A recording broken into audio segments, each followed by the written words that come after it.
for joining us once more. I have an amazing panel with me today, and we're hoping that Usama will join us in a few minutes, as well as Kalam El. But we've got JC, we've got Odon Lafontaine, regulars on our talks. And of course, we have Paul Ellis. And Paul Ellis rose to fame some years ago, at least in our circles, for discussions on the Jerusalem Thesis with Mal. And Paul, really great to see you back live after several years away. Please tell us where you've been, what you've been up to, and of course you're busy with the very new project that you can perhaps talk to everyone about. Well, thank you very much for inviting me on, and thank you to Odin for passing on the invitation to me. Yes, this is the first podcast I think I've done for at least 2 years, maybe 2.5 to 3 years. So it's been a long time that I've been keeping my head down, but I haven't been idle. I've been putting my ideas into print, and I've produced a book which I'm looking for a publisher, and I'll either find a publisher or I'll publish it myself. I have a copy of it here so that one could have some sense of the scale of the project. It's about 660 pages, contains more than 3,000 references to the Quran and the Bible, and numerous other sources as well. And this is advancing the thesis for which I have become somewhat renowned, which is that the Masjid al-Haram, the Kaaba, the house of God, the house of Allah, as it appears in the Quran, is in fact a reference to Jerusalem and not to Mecca. Mecca is a later invented. Mecca in Saudi Arabia was nothing to do with the Quran. If it existed at all, it was not the place that Muhammad was born, lived in, wanted to capture. All of that relates to Jerusalem. So it's been 3 years of hard work putting that together, and I'm now pretty much ready to break cover on it. Right. Does it overlap with what Odon's been presenting in his book? Because we've had Odon speak on his material several times over the last year or so. Like, is there overlap and also any differences that? Oh yes, there's a lot. As we were discussing, I think before the live stream started, there's a lot of convergence now amongst amateur historians looking at the origins of Islam and looking for the original intended meaning of the Quran. There's a lot of convergence. I think I don't expect that there will be very much, if anything, that Odin will say this evening that I would strongly disagree with. Well, we'll wait and see. Okay. I agree. I haven't read your book yet, of course, and for a reason. But I've read your article, and I discussed it with you. And yes, there's a lot of overlap. The thing with your work is it's focused on Jerusalem in the Quran, Jerusalem in the Islamic narrative, whereas I didn't focus as much as you. I work on the big picture, and because of it, there are, I think many details about this Jerusalem thesis that I have not taken into account. And maybe I don't know of, but it will be the occasion to display them. All right. Yeah. So Odon, you're doing the presentation today, and then Paul and yourself will talk about this, and then hopefully separately we can also then continue this in the future, because it's a lot to discuss. And then Paul can also come on and talk about his book and his research, and I'm sure they complement each other, and we can try to hopefully together fill in all the pieces of the puzzle. We all seem to be on slightly different parts of the map, but we all seem to be, discovering different aspects of the map and then finding we all coming to the same sort of location at the end of it. And and JC, welcome. Thank you, and thank you for the invite. And it is wonderful to be here and continue this exploration on the origins of Islam. So looking forward to this. Okay, just a quick remark, Lloyd, before we start. I don't see any restream of our discussion on my channel. Maybe apologies, Odon. Usama, welcome. Peace and blessing. Hey guys, I have a special friend today. He's gonna join us. His name is Brother Yusuf. You may have met with him before. You may have talked with him before. And Yusuf is from Saudi Arabia. He's one of these bad people who left Islam. Bad people. Yeah, this bad guy here. How you guys doing? Hey there, we've met before. Hello and welcome. Oh, yeah, we've met before. How are you? Good, So- thank you. Real good. I wanted to sit and be part of our meeting today. If that's okay with you guys, Sure. grab a chair and sit Let next to me. me, let me, let I'll me. finish what you're doing and then grab a chair, come sit next to me. All right. All right. Yeah. How's everybody doing? I see a new face, or I don't see new faces. That's Paul Ellis. You're seeing Paul Ellis. Paul, this is Usama. He's Hello, very Osama well- and Yusuf. He's very Good well to known see in you. apologetic circles. See you. He's written his own Quran. He translated the Quran himself. He's busy on a new translation, and he and I do a regular weekly show on the Quran and tafsirs, which is slowly destroying my brain cells. Sorry, I didn't mean it, man. It just happened. This is part of life. Yeah. All right. So- I'm sorry for being late. I was on the traffic. I'm here in Indiana, and snow and traffic was so bad. But I'm glad I made it almost a little bit late. I apologize for being late. Yeah. So guys, so shall we get started then? Odon, do you want to take the lead? Yeah. Let me share my screen. I don't have cream. Pop. Yeah, here it is. And Odon, I do apologize. I either seem to have made an error with the stream to your channel, or I did not set it up.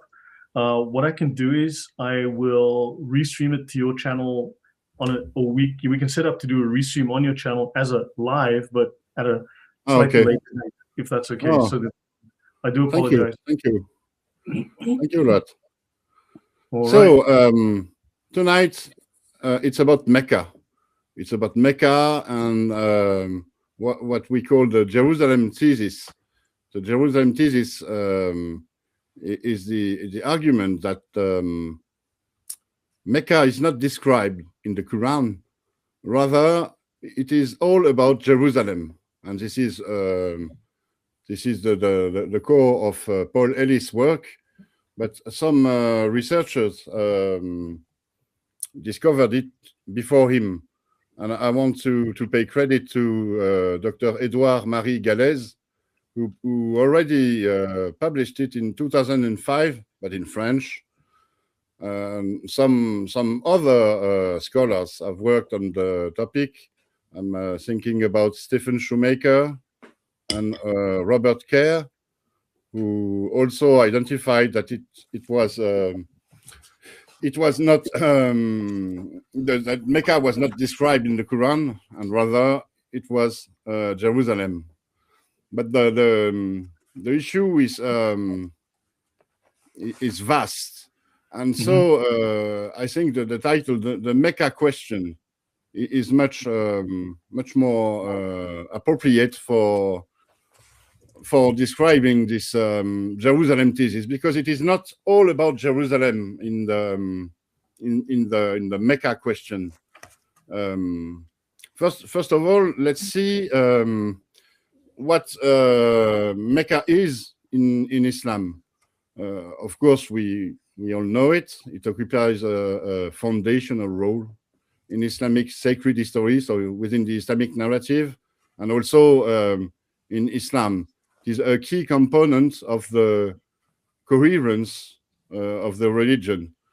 So Mecca is supposed to have been, within the Islamic narrative, a religious, commercial, demographic hub.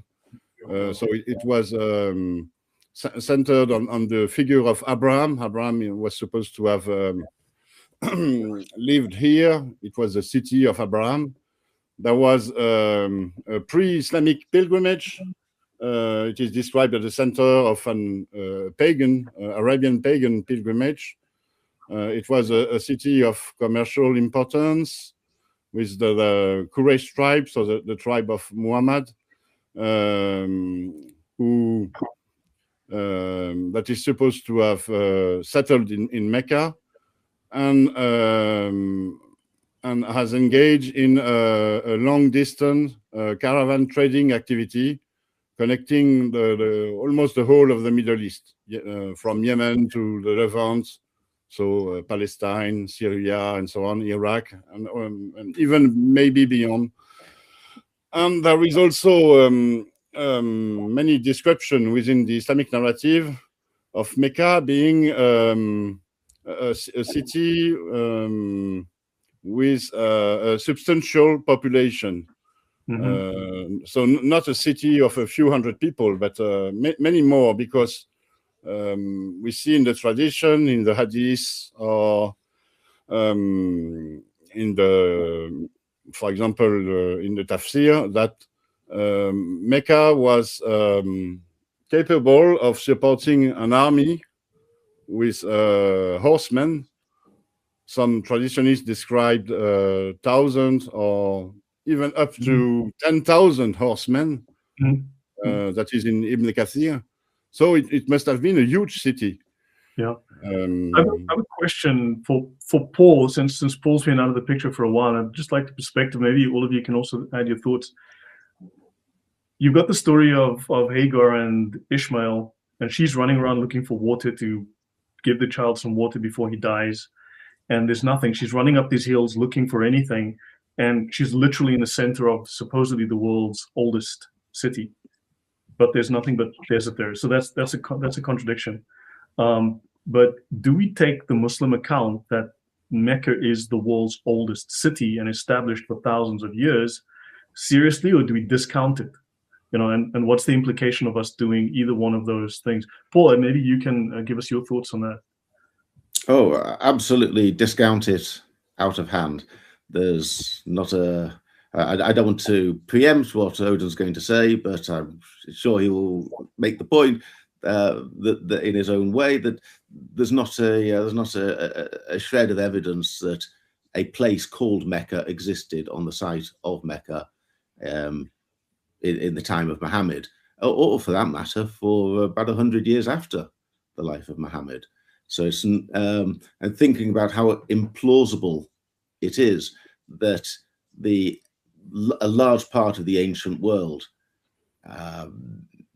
the Persian Empire, and a very large part, approximately half of the Byzantine Empire, probably more than half of the Byzantine Empire, would all be conquered by a group of 5 men who were all born and all raised in Mecca, and this would attract no attention during their own lives is an outlandish and it's a thesis that could be dismissed, I think, out of hand. Hasn't academia challenged Muslims on this, Odon? Sort of, but you see, most scholars don't want to engage Islam, actually. They discover many things that are absolutely destructive for the Islamic narrative, but they they pretend it's not. Most of them are actually, I think, they are afraid of the consequences of what they have discovered. And but you see, there is something else to understand. It is not the role of scholars to engage Islam. Their role is to study history, to study Islam, to study the archaeology, and so on. And so I think it was Patricia Crone who said it to J. Smith. J. Smith asked her once, he was a student, her student at the time, and he asked her, why didn't she go to the media, to the press, and why didn't she engage Islam? She had everything at hand with her research, and she replied that it was not a role, it was his. And so it might be the reason why we don't see scholars that much in the media. They prefer to focus on their studies. Usama? Now, I'll say quickly here. we sometimes think of the Muslim world as a very educated, very scholarly people who knows more about Islam than we think. When in reality, I met with some Saudi doctors in Egypt a good 20 years ago, doctors, medical doctors, who do not know jack about the Quran or Islam. And I'm sitting here next to Yusuf, and he shared with me something in one of my broadcasts in the past about the footstep from Abraham. If you tell a lie big enough and keep repeating it, people eventually comes to believe it. The Muslim world believe the narratives which has been taught by the Muslims without questioning. We don't think about evidence of whatever we hear. What we hear is true. End of story. You come up with a new narrative, whatever you want to talk about, you're a liar. You're an Islamophobe. You're a liar. But what happened with my buddy Yusuf, and I'm going to say make him say it short and sweet. He lived in Saudi Arabia. He was in Mecca. He was at the Kaaba. And there is a place there, a secret place, which is called the foothold of Abraham. That is where Abraham stand up there to build the Kaaba and was carrying one of these big rocks to put up. And because he stood up on that piece of rock, his foot make a mark on that rock. Okay? Tell us, what did he say to your father and how he react to you? So yes, I was with the family, and I was maybe 10, 11 years old. And as a child, you have questions sometimes, as honest as, as the question that I was going to ask, not thinking of the consequences that's going to come afterwards. But I was asking him, like, if this is where Abraham stood and picked up a rock or a brick to build this Kaaba. First of all, it's good maybe 15, 20 feet away from the Kaaba now. So it's not by the Kaaba. But there is a footprint, like a footprint inside that. It's not a footprint, it's like a dent on a rock. So it's like the rock is it's like if you have a piece of clay and you have you put pressure in one spot and then you leave it to dry, it's gonna stay like that. So I said, if this is a footprint if Abraham was standing here, and that's his footprint, where's his other foot? I was a child. I mean, it was a stupid question, but it's, hey, I mean, I needed an answer. It's a very important question. It's an honest question. Yeah. Where is his other foot if he was standing there? But I think that there are two indentations, aren't there? If we look. No, there was only one. Only one. So, but you're not referring to the same. I think I have a picture in my presentation of this. Perhaps I was thinking of the Maqam Ibrahim. Maqam Ibrahim, yes. Yeah. Yes, there are two. I think there are two indentations, two oval. Somebody made this second one. No. It's probably. I mean, I've seen it. There isn't any. Yeah. Yeah, no, it doesn't look like that. That's a lie. That's a lie. You have a dent and not a foot spot. That is garbage lie. No. This is completely different. This is AI foot, the foot of Abraham, but not the real thing. It might be not AI, but it wasn't like that. See the cover. But I have some difficulty with the miracle anyway. Let us suppose that Abraham has been told to build a house, and he wants to do the upper part of the building and the upper part of the wall, and he needs to stand on something to put the blocks up on the wall because he's building the house. Yeah. Let's suppose this, and it's a fairly useless item because it's only 1 foot tall. Well, you stand on that. That's not going to help you to build a house. It's not like a step ladder or something that will give you like several feet. It'll give you 1 foot at most. But then suppose he drags this heavy stone rectangle over so that he can step on it to put a layer of another layer on the building, and then Allah very helpfully makes him sink 6 inches into the 12 inches that he's moved over. It's not very helpful, is it? It's right. I don't see the miracle. I don't see the story. You're absolutely right, Yusuf. The story seems to trail off, as though no one could quite explain what it's meant to signify or why it's happened. It's an attempt to explain an artifact. Sure. Listen to how his father answered. Listen to how. So yes. instead of giving me an answer, a child is asking a question, instead of giving me an answer, and because I asked it out loud, I got a smack in the head. Like, you cannot doubt these things. You know, we were taught, and that's what we take. Never to ask. Quran 5:101 is a very powerful verse. Never to ask. Don't ask.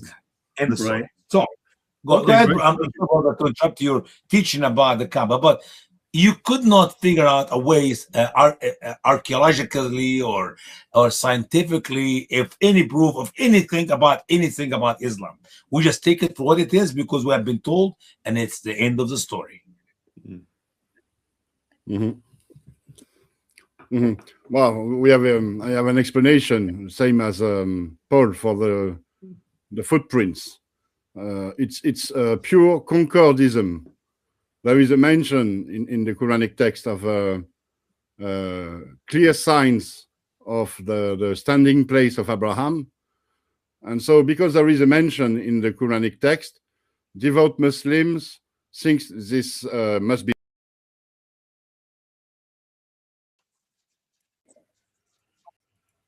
And so they created it. They created it. But actually, literally, the expression ayatun bayinatun can be understood as clear sign, or it can also be understood as clear verses. And if you look in the Bible, for example, you will see clear verses about Abraham's standing place, which, according to the biblical tradition and the Jewish tradition, is supposed to be on Mount Moriah in Jerusalem.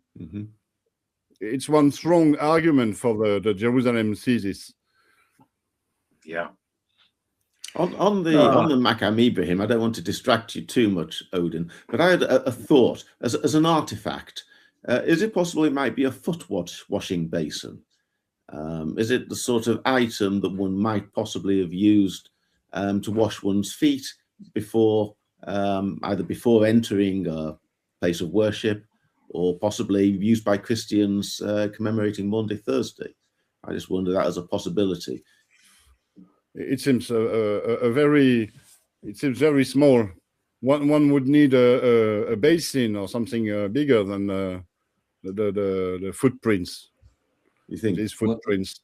Maybe in Abraham days, the feet of the prophets were too small, maybe like a small tiny baby foot, and that'll be a good enough to put water. Young boys were bigger, but men were much smaller with tiny feet. But you know what they say? Tiny feet, you know. No, okay. With that thing, I think the casket that is around the so-called footprints, it has some Arabic written on it, and if I remember correctly, it has diacritics. So that thing, at least the mold, was done most likely in the 9th century or later. Most likely much later. Whoa. That's new information. Did you see any Arabic written on it? I think even the picture that you guys showed, I promise you it was not like that one. This was too clean.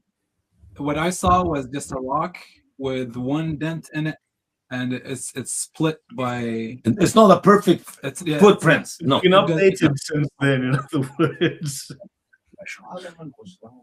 right? Yeah. So Odon, back to you. Okay. Let's go on. Well,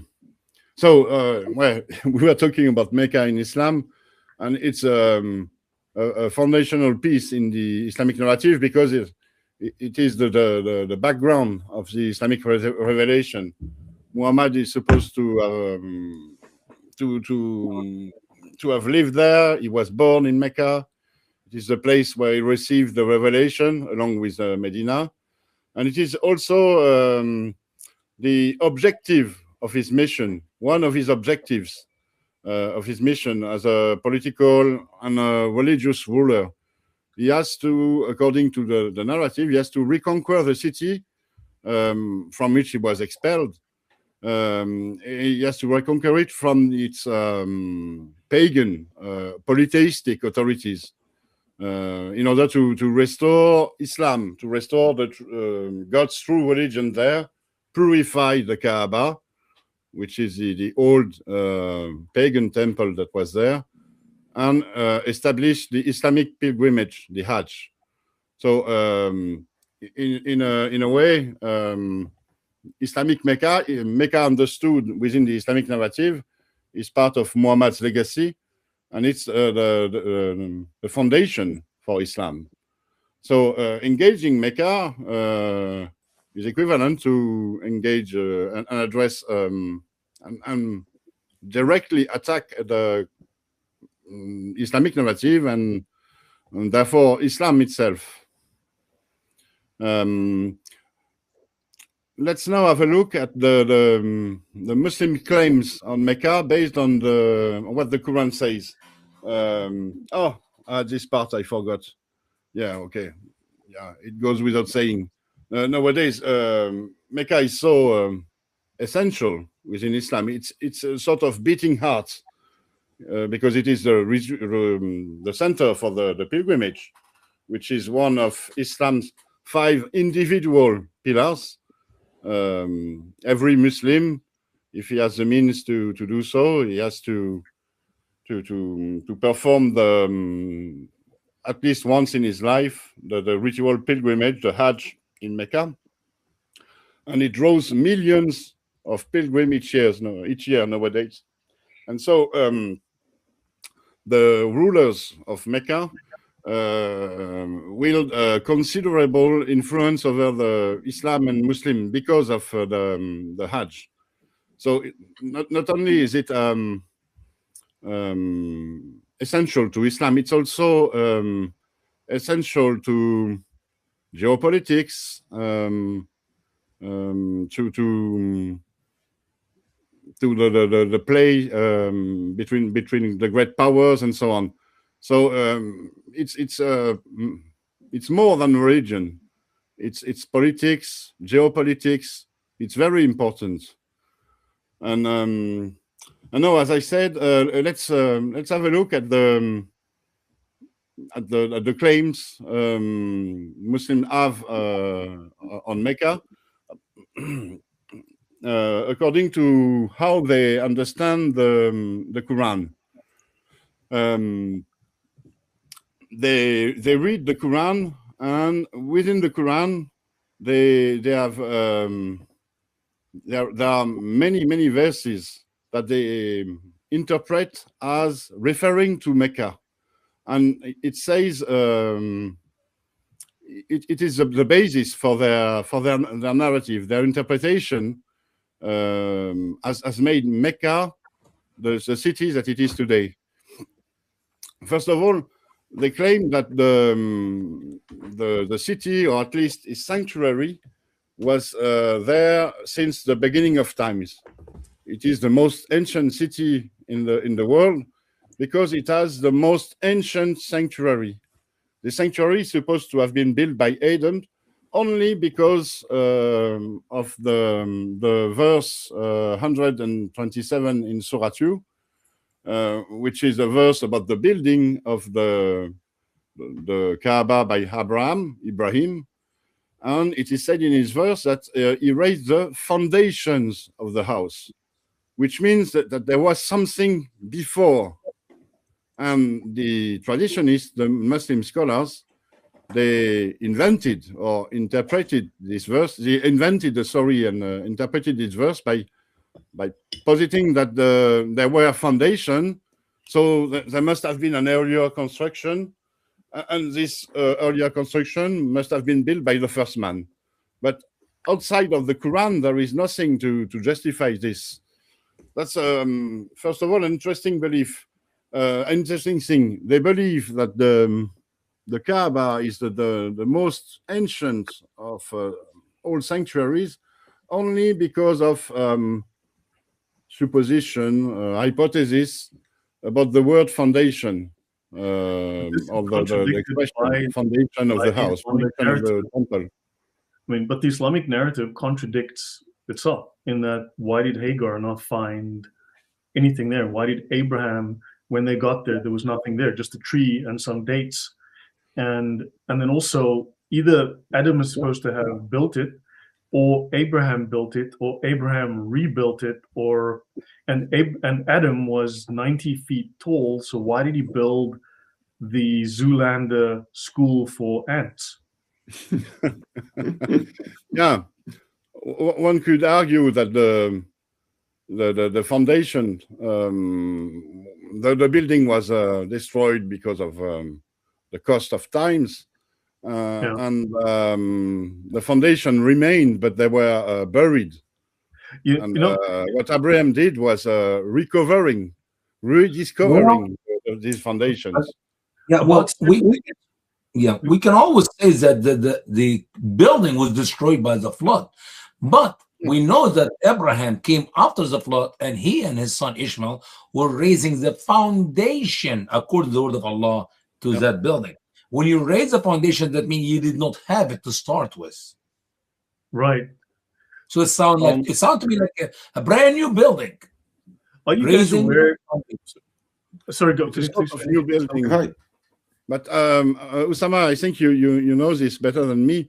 In Arabic, I think it's about raising the house from its foundation. No, actually, raising the foundation itself. Not raising the foundation itself. Okay. And it's amazing the order Muhammad put it in the Quran is weird, because he started by cleaning the house, and then a little bit later he raising the foundation of the house. You're supposed to build the house first, and then you clean it up if there was some uncleanness in it or whatever reason. But it's the whole story. It's like, it seemed to me whoever wrote the passage in the Quran did not realize that he's put it in the wrong order. Does not make any sense whatsoever. Raising the foundation. That means you don't have a house. But before that, I'm sorry, Brother Lloyd. Go ahead. No, we've spoken about this. Yeah, excuse me, Lloyd. No, please finish. No. Would it be helpful if I make an observation here? I know I tend to be a bit boring on this and try and bring everything back to Jerusalem as though that's the only thing I've got to say. But if one thinks of the house as being the Jerusalem temple, the foundation stone of the temple is the pinnacle, the summit of Mount Moriah. So in order to build a temple upon a fairly small exposed piece of rock, one has to build up foundations around it. And of course, you look at the Temple Mount now, and it's very clear that there's a level esplanade, and then at the moment the Dome of the Rock. But once upon a time, the temple was built on a raised platform like that. So for Jerusalem, the idea of raising the foundations, to me, makes perfect sense because it's built on the top of a hill. I don't see any way in which you would raise foundations for Mecca, which is in a valley, and the actual area around the Kaaba seems pretty flat. There's no you would normally dig foundations. For most buildings, it's quite unusual that you build a building on the top of a hill that you have to raise up the land around it. So the phrase raising the foundations, I would argue, works quite well for Jerusalem, not so well for the Kaaba. That's why you're here, Paul. And that makes good sense to me. That actually does make good sense. I wanted to add that there's more than one side to this. I know a few years ago when I started talking about some of these things, it was regarded as a little bit oddball and off the wall, but now it's starting to become, shall we say, more accepted and discussed. But about 70 years ago, I'm referring now to 82, but a lot of the research goes back to the 50s. But the Kaaba is one of potentially thousands of, there were dozens, or at least there were several Kaabas in the past that have all disappeared or been destroyed, right? But also there are thousands of ancient archaeological ruins all across Arabia that are now being acknowledged, discovered, photographed, and so on. But the Kaaba was considered, even like 70, 80 years ago, to be a megalith, roughly like Stonehenge, in the same category. It was aligned to astrological, it had astrological alignment to the phases of the moon, to the alignment with the sun at a certain time, like the equinox, and the moon at a certain month, and the winds and the stars, and it's aligned to various famous stars like Canopus. So the Kaaba seems to potentially have had a pagan temple, and then at some point it maybe became an Ethiopian Christian temple, and then eventually, you know, so, but it does seem, but it's got all of the hallmarks, all of the signs, all of the marks of having been some kind of also astrological clock, if you will, or some kind of, but a megalith as well. There's a lot of evidence we can discuss in the future. Yeah. Well, May I ask just one thing? There was one verse, I don't think it was in the previous slide, but I think it's relevant, that is interpreted as being about Mecca, that says something like, and God established Abram in a desolated area or something like that. Now, if we look at the Bible, there is this section where Abram is talking with Lot, and he says to Lot, you pick one side and I will go to the other one. You go right, I go left, you go left, I go right. And Lot looks to the right and he sees the land of Sodom and that region in Jordan. And the Bible describes that region as well watered. So then Lot decides to go in that direction. And Abram, of course, goes in the other direction. So that verse in the Quran that is interpreted as, you see, desolated area, that is Mecca. Yes, to me, it exactly. sounds like they are giving the alternative reading of the Bible, where one side is well watered, so the other one would be desolate, and that's actually where Abram goes. And by the way, that show you this is true historically, because if it was not for the rain, the Jewish people, the descendants of Jacob, and those who came back with Moses could not live there. You're not talking about some rivers and what do you call this, springs? No. None of that is in the. It's a desert, and they depend completely on God. I was wondering if Odin, did you look at the interpretation of Quran chapter 2 and verse 140? I'm sorry, 127, where Al-Tabari told us that the original house was actually built by Adam, and he said that they actually built it in 5 different locations, in 5 different mountains. And I will name you the mountains. He said Mount Jarrah, which is obviously that is in Saudi Arabia. Mount Jarrah, you don't know. Mount Zaytan, I don't know where that, and Mount Sinai, that is, and then Mount in Lebanon, and Mount Al-Judi, which is in Iraq. That does not make any sense. How can Adam build the first house in 5 different mountains in 5 different locations of the world? Have you ever thought of that? Have you ever looked at that interpretation? I didn't know about it, but the thing about the Sinai is very interesting, because Sinai in the Jewish tradition is a sanctuary. This is where Moses met God. So God was there. So it is a sanctuary. Which is in Arabia, near the land of Midian. Exactly. And it's all the more interesting that there is a Jewish tradition about Moses' night journey from Egypt to Mount Sinai, where he enters the sanctuary with God, and God shows him the celestial Torah, which is a very close to the Islamic narrative of Muhammad's night journey, based on the on one verse. But it's an argument for later, and it goes with the Jerusalem thesis. I just want to bring this up very quickly, because look, they went to a place that was very pagan in the past. They wanted to recreate the Jerusalem narrative in a place that had an existing set of stories and culture, and they needed to somehow merge the two, make a sandwich out of it, right? Just mentioned, this is Jean-Léon Gérôme, French, it seems, and it talks here, and this one is in The Sciences, May, June 1982. The Kaaba might even have features in common with the Great Stone Circle on Salisbury Plain, right? And they speak of, it's aligned with the sun, the moon, Venus, and Canopus, and the walls were built up in alternate layers of stone and wood, like the churches of Ethiopia. It's aligned towards the southernmost setting position of the moon at the winter solstice. The major axis of Kaaba is aligned to the rising of Canopus, And then it goes on to speak of the faces of the Kaaba. It's a primitive observatory, a weather vane, and appointed to God. So it's a microcosm of celestial and terrestrial universe of the pagan Arabs. I mean, so not to get too stuck into this, but just there's certain streams of research which have been forgotten. Just a remark. Jean-Léon Gérôme is the painter of the picture. He's not the scholar who wrote the article. Ah, sorry, my bad. Okay. Yeah, in this case, the scholar is David King, Associate Professor of Arabic and History at New York University.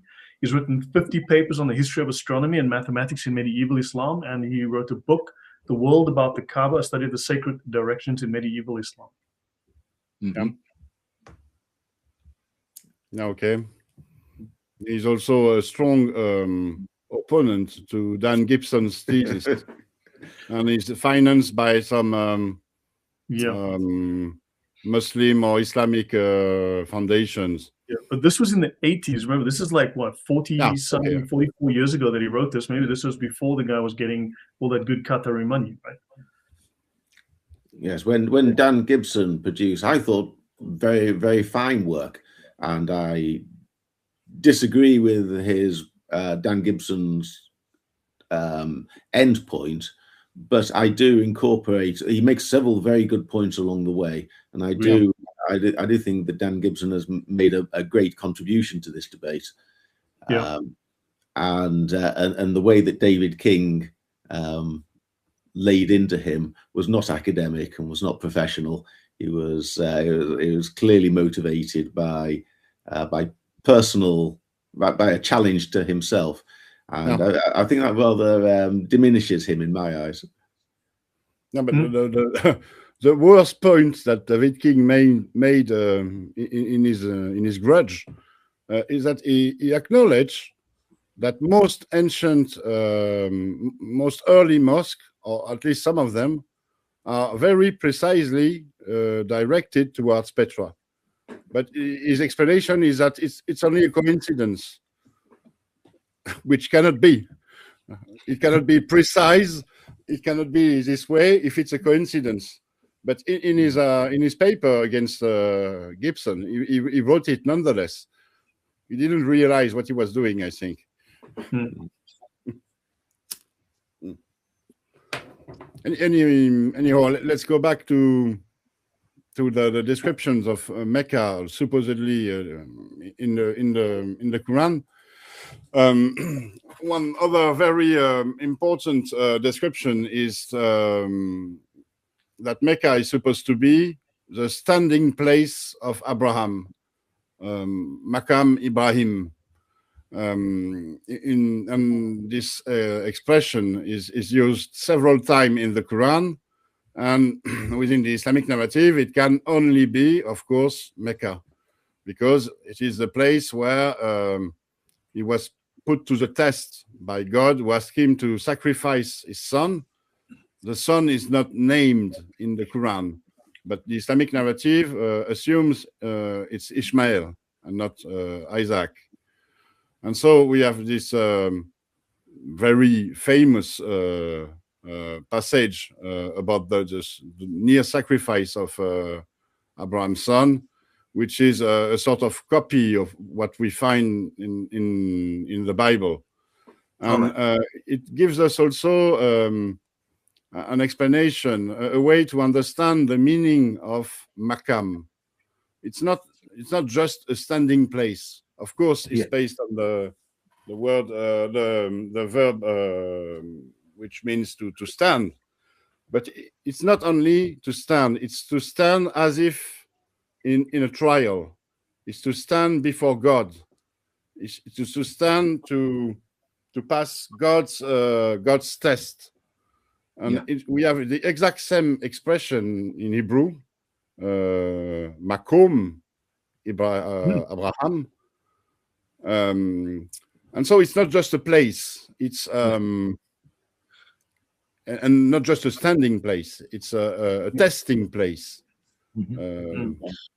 But brother, it's more than that. We have too many problems with that passage, If we took the passage literally, he was walking with his father, talking with his father. This could not be Ishmael. According to the Islamic teaching of the Hadith, Abraham was already left his son Ishmael with his mother while he's still breastfeeding. So obviously that story, and by the way, when you hear Muslims, we know for sure it was Ishmael, not Isaac. That's a garbage lie, because you go to Al-Tabari, you go to Ibn Kathir, you go to all of them, they say it could be Ishmael, it could be Isaac. But as a matter of fact, there's more evidence of it to be Isaac more than Ishmael. Because if it was Ishmael, Ishmael was left away in this faraway land in Mecca while he was still breastfeeding of his mama, 2 years or younger, which means he could not be walking with his father, talking with his father. Abraham never saw Ishmael in the ridiculous narratives which is given to us by so-called Muslim scholars until he was married to his first wife, an Arab lady, and then he went one more time when he married to the second Arab wife. And in both incidents, he never actually met with his son Ishmael, which does not make any sense. So obviously, Quran 37:101, the story is there. Actually, it's about Isaac, not Ishmael, according not only to the interpretation of scholars, which they wishy-washy, they will not take a stand, but according to the logic of the rest of the story. Yeah, and I've just quoted this passage up to verse 106, but if you look afterwards, I think verse 107 or 108, it's all about Isaac there, and not about Ishmael. But the thing is, brother, it starts from the first verse. When he was asking Allah for a forbearing young man, Ishmael was never described in the Bible to be a forbearing young man. He's a wild man. His hand is against everybody, and everybody's against him. So from the beginning to the end, that is a story about Isaac, not Ishmael. Yeah, I agree. It's an interesting point because this story is understandable by Muslims. You see, most Muslims, almost all Muslims, they don't dare question the Islamic narrative. When the Islamic narrative says it's Ishmael, not Isaac, they don't question it. They're not supposed to. But this is so obvious that it is Ishmael, that it is Isaac who is the forbearing young man, the boy, and not Ishmael, that I have seen a French Muslim apologist state that it was not about Ishmael but Isaac. But because of this, the whole of the Muslim community fell upon him and said he was an apostate because he dared question the Islamic narrative. And that's the thing about Islam. Islam is not about the Quran, actually. It's about the tradition, the Sharia law, and the interpretation of the Quran and the tradition by Muslim scholars. So actually most Muslims haven't read the Quran.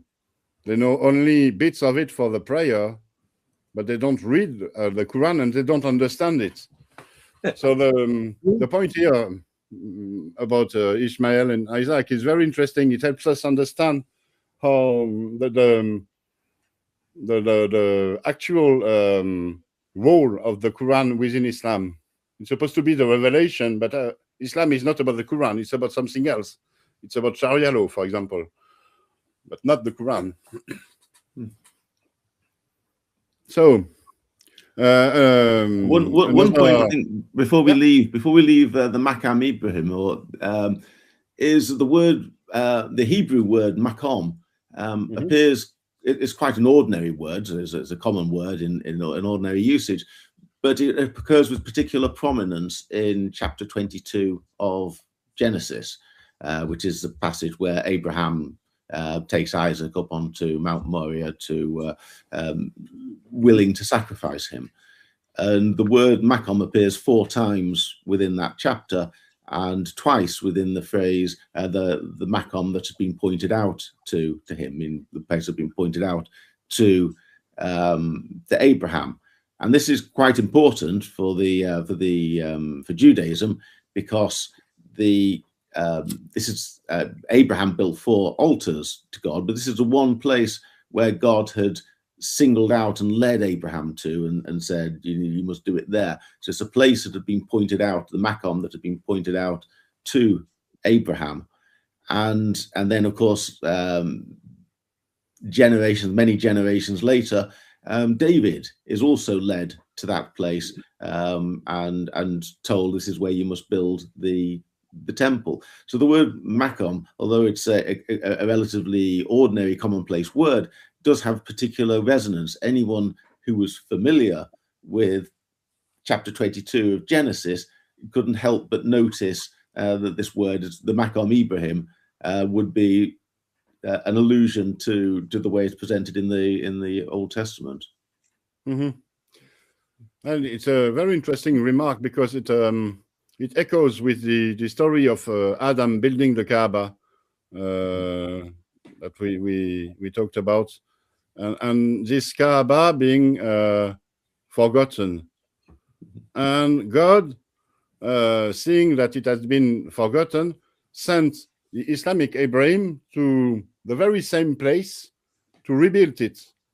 Just like David was sent there by God, was sent to Mount Moriah by God to rebuild Abraham's altar, Abraham's original temple or sanctuary.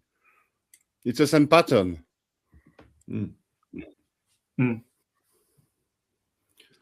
Don't forget also, don't forget, guys, the altar which the Lord have required his people to build, it was never a building like that which we see in the Kaaba, because what they do is they stack a bunch of rocks without corners, without smoothing with any chisel or any hammer. They just build a pile of rocks, natural shape, no square, no building. The Kaaba is one thing, and the altar which we read about throughout the Old Testament is a completely different story. But the Islamic narrative story about the Kaaba is derived from Jewish tradition. Yeah, they applied the same pattern. The Kaaba has this cubic form because it is the form of the Holy of Holies in the Jerusalem Second Temple. Mm-hmm. So there is a strong connection between Judaism, Jewish traditions, and the fabrication of Islam. The other very, very strong expression that connects, that supposedly, according to the Islamic narrative, connects Mecca to the Quran is the many mention within the Quran of the Kaaba, and supposedly it has been built or rebuilt by Abraham and Ishmael. So it's we talked already about this episode. So it's mentioned several times that Abraham built or rebuilt the Kaaba. We already looked at this verse in Surah 2, 127. There are other mentions of Abraham and his connection with the holy city and the Kaaba. Surah 22, verse 26.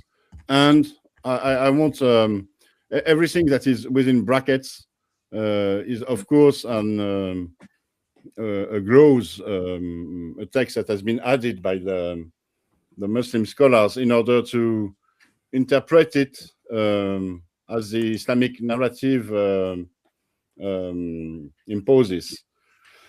So, and when we designated Abraham for the site of the house, the temple, for the Kaaba, according to this narrative, do not associate anything with me, purify my house for those who perform tawaf. So here it's not translated. By the way, this is the Sahih International Translation. So it's a translation that is very obedient to the Islamic narrative. So those who When perform tawaf. Christians use it, it becomes Daif International, Odon. Excuse me? When Christians use it, it becomes Daif International. Daif. Ah, Yeah, it means weak international. Yeah, it's no longer Sahih when we use it. But you'll see it afterwards. For my part, and you will see also this in my book. Mostly, I used Arthur Droge or Droge translation, which is much more true to the Quranic text. Most translation, as we know now, have been done by Muslims, and they twist the true meaning of the Arabic words and expression in order to fit the Islamic narrative. An interesting point here is that this we see here this idea of the tawaf, so the circumambulation around the temple, and it is also a Jewish custom. And the last word is Abraham saying, "My Lord, make this city," supposedly Mecca, according to the narrative, secure. Keep me, my son, away from worshipping idols. And in this Islamic narrative, in the Islamic reading of the Quran, is also very centered on God's place of worship being in Mecca. So the sanctuary, there is a mention of a temple, which is translated here as a house.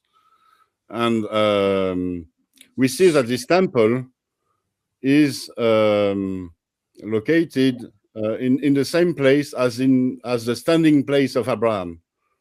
And so by association, we understand why the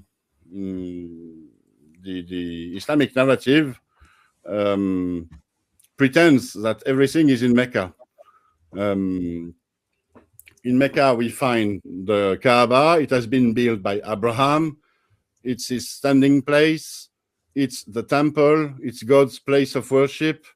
It's a city. It's the first temple that has been built, so it goes back to the idea that Adam was the it was. Are you sure it was the first temple, brother? Are you sure it was the first temple? Because I thought Adam was the first. No, what I'm saying is that it's like the Russian puppets that goes one, you open one, and everything fits together. Sure. Sure. There are many descriptions in the Quran of a place with a sanctuary, a temple. Supposedly the temple has been originally it has been built by Adam, then rebuilt by Abraham, and it all goes together. But nowhere in the text is said that it is actually in Mecca. There is one verse that we see afterwards with the mention Mecca, but it can be understood as not referring to Mecca, but as meaning something else. And so we have a sort of scaffolding here within the Islamic narrative. Nothing says it refers to Mecca, but it always refers to the same place. Yeah. But I have a question for you, if you don't mind. Maybe everybody can share about it. Who put the idols which exist in Muhammad days inside the Kaaba? The 365 idols. Who put them in the Kaaba? Was it Allah, which he is very well known to be the one who leads people astray, or leads whom he will, and he guides whom he will? Or was it the Arab against the will of Allah? I mean, we have more problem with the Kaaba of Muhammad than to put it anywhere else you want to put it there. So we know that it is Allah who's in charge, and it is Allah who literally causes people to be led astray. And what a great way to lead people astray, to send them to hell, to make them partner other gods with Allah, which is the sin of shirk. Brother Yusuf, correct me, it is the unforgiven sin. So if Allah is the one who leads people astray and causes them to worship all these 360 some gods, but in the Kaaba, his place of worship, the most holy site for Allah, or it was done by the devil and the people against the will of Allah. Well, I mean, Who's Abraham, and of course, this is the same Allah who smote Abraham with all his elephants when they came up to destroy the Kaaba, bringing their elephant all the way up from Yemen to pull down the Kaaba with its trunk. Then God, Allah, stirs himself to perform the miracle of the birds smiting the army with the tiny pebbles, killing everybody who the pebbles strike. But you're absolutely right. Why did he not do something similar? And what meaning, since that took place before the call of Muhammad and the cleansing of Mecca, why did God do that? Why did Allah do that then, and then call Muhammad to cleanse it? Why didn't God see through the whole thing at that time? Or why was God protecting a pagan shrine? So the story doesn't tie up. If Abraham had founded it and it was Allah's shrine, then at what point did Allah get all these other companion gods clustered there with him? But if you go back in history, you look at what the Arabians were doing when they were trading all the way up into Turkey, Syria, right? They had, I think, something like 12 trade cities that they'd established, which so like Hatra is one of them that was discovered in the late 1800s or something. They discovered Hatra, where the Arabs had set up a trade post, and these trade posts were agnostic. So within their temple, they would have all of the gods of all of the people who traveled through the city to trade, so that anyone could go to that temple and worship. And they would have dozens, if not hundreds, of gods in the temple. So you've already got a model that was current at the time. I mean, at the pagan era, well, long before Islam, where they were doing this. So you had a model for having a Muslim temple with hundreds of gods in it. So that already existed in the past. All right. So I have one more question to Odin. How about the other Kaabas which exist all over the earth near the Saudi Arabia Kaaba? What have you done any research about it, and tell me what Muslims think about these other Kaabas? Actually, within the Islamic narrative and for Muslim, there is supposed to be only one Kaaba, and it But remember, they went to Yemen to destroy. He sent 150 men to destroy the Kaaba in Yemen. The thing is that the Kaaba is not how do you say this, a proper noun. It's a common name for a sanctuary. And so we have Kaabas outside of Arabia also. We have Zoroaster's Kaaba in Iran, for example. There is the Kaaba in Jerusalem, which is the tomb of Mary, and it was a Kaaba, because a Kaaba, I think originally it meant a cube, a cubic form sanctuary. But it became a generic name. It became a generic name, the same as some brands like a Kleenex, for example. Give me a Kleenex. It has become a common name. And Kaaba, actually, in the 7th century, it was a common name. Of course, there was the reference to the cubic form of the Holy of Holy in Jerusalem, Second Temple. Something. But sorry, go finish on, please. No, I'm done.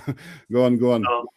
Just something I want to mention, because there were temples dedicated to Mecca, al-Mecca. I mean, but this is like slightly off topic, slightly on topic. This is Yemen, right? And they had a specific size of temple, 14 by 18 by 14. Right? We talked about it. And Mecca, but they would always have these pillars, 6 to 8 pillars, right? You can see here's another temple, and you can see all these pillars. And Islam leans heavily on the pillars of Islam, and this is what preceded it, was temples with pillars. So it's just that there seems to be these potential references to the previous culture to tie it to the culture they were Egyptian. embedding in.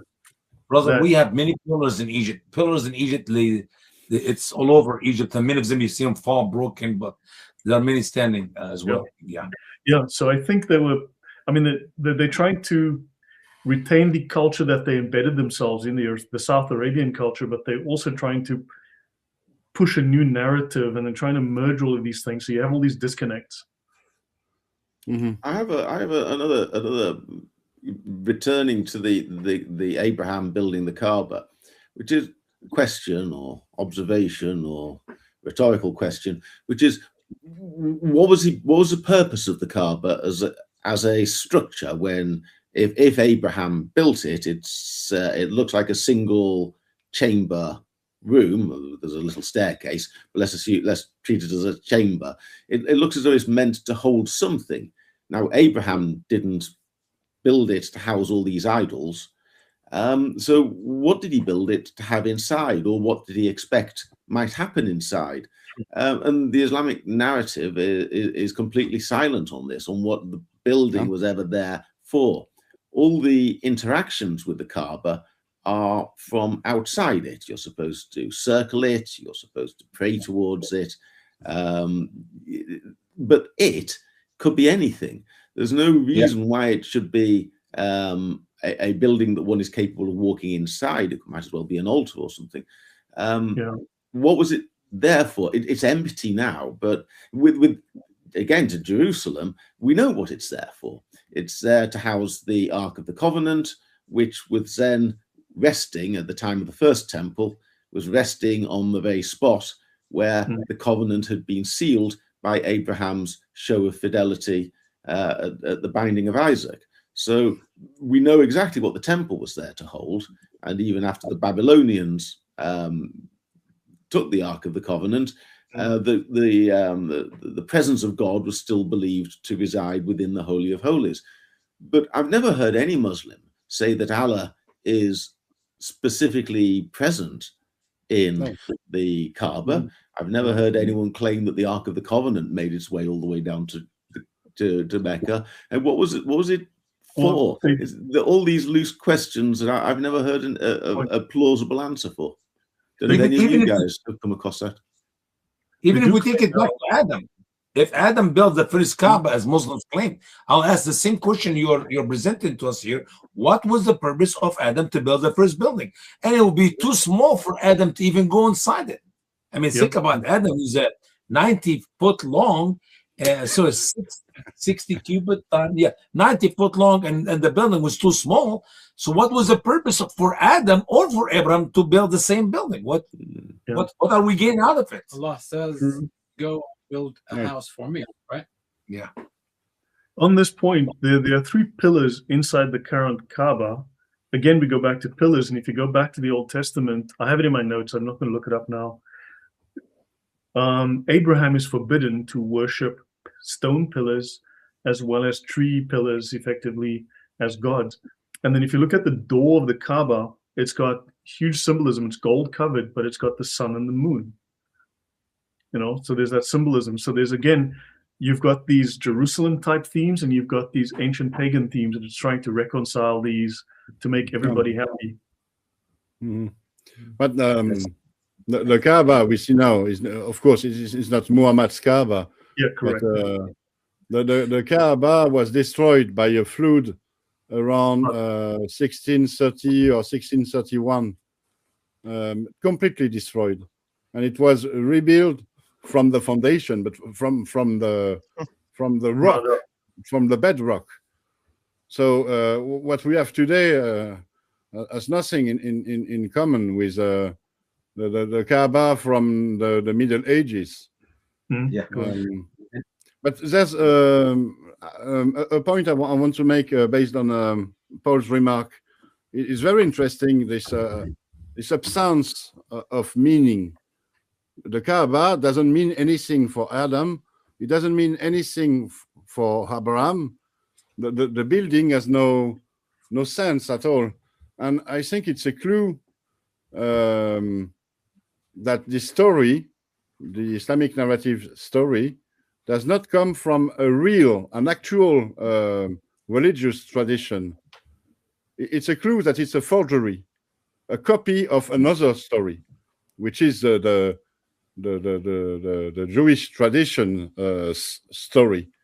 In the Jewish tradition, Adam goes to Jerusalem, and still I think there is a chapel nowadays dedicated to Adam near the Holy Sepulchre. And thereafter, Abraham goes there and builds an altar, and David goes there and sets up the tent, and his son Solomon builds the temple. And what we have in the Islamic narrative is it's only the copy, the twisted copy of this Jewish pattern. Yeah. Yes, on that, if I may. So I think you're probably right, Odon. It sounds about right. And of course, then the Kaaba is nothing but an icon that represents the original temple.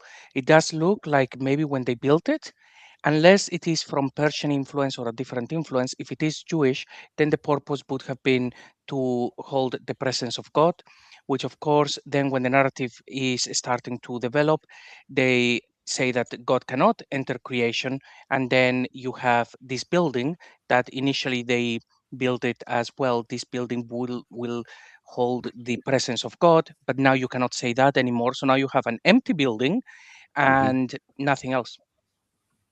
No.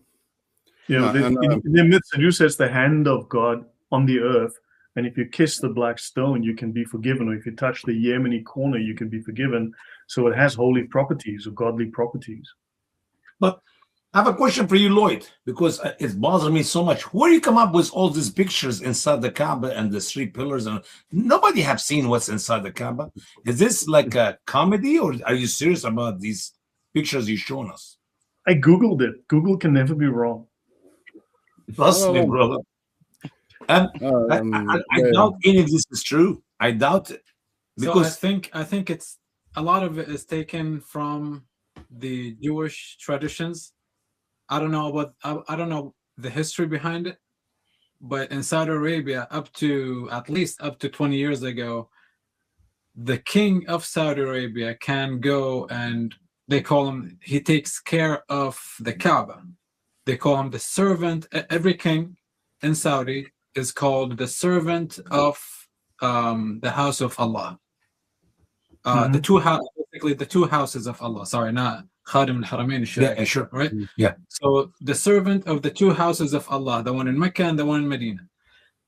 Every year, when it comes to the Kaaba, he will replace the outside cloth, the black cloth that goes on with the new one, and for him to be, it's more like a blessing for him, I guess.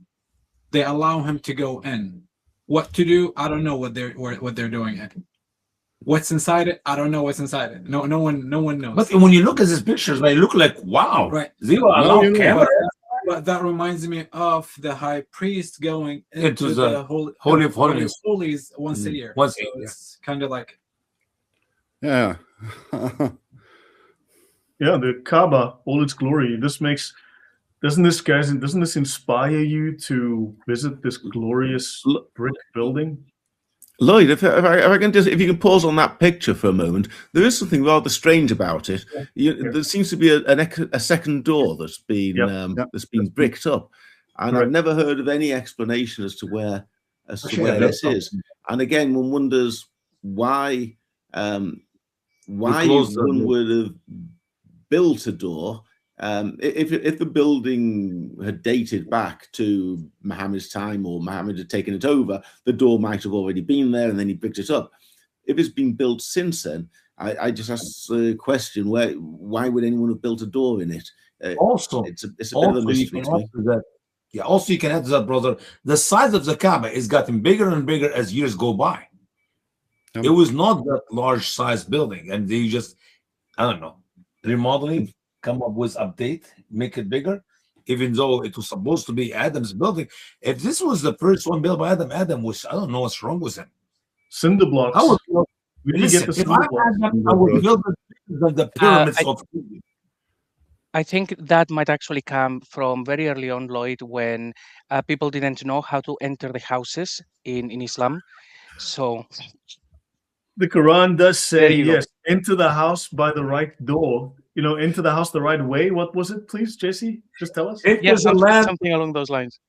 into the door. Into your- Talk about the promised land from the door. That does not make Quran chapter 5 Yeah, verse. into your house by the right door. Don't enter through the window or. Allah told us, into your house by the door. This is advice from Allah. Go in by the door. MashaAllah. You don't go from the window? Can I go from the windows? Don't climb up the drain pipe onto the balcony, sneak in the back. No, that's just Allah needs to tell us to use the door. You know, I have a favorite song. It's like it was sung to me by some real redneck people here in Tennessee, and the brother told me, last night I lay my head on my pillars. Last night I stuck my feet out of the windows, and now all my people are dead. So talk about windows and bed. I got the song for you. Anyway. There's something else to be said about this second door in the actual Kaaba, nowadays Kaaba. For sure, at the time when this was built, this Kaaba was built. The model of this Kaaba dates from the 17th century, as I said. There was a flood, and the former Kaaba was destroyed, and it was rebuilt with two doors, obviously. And at the time, they felt the need to how do you say to fill in the one of the two doors. And what's really interesting is that nowadays every Muslim depiction of the supposedly original Kaaba from Muhammad's time, and we will see an image in a bit, is based on what the Kaaba is today. It has only one door, for example. If you look at the movie The Message, there is a depiction of ancient Mecca, fantasy Mecca from the time of the Prophet. And the Kaaba that is depicted there is exactly like the one we have today, with only one door. Now, it's interesting how history is being reshaped and rewritten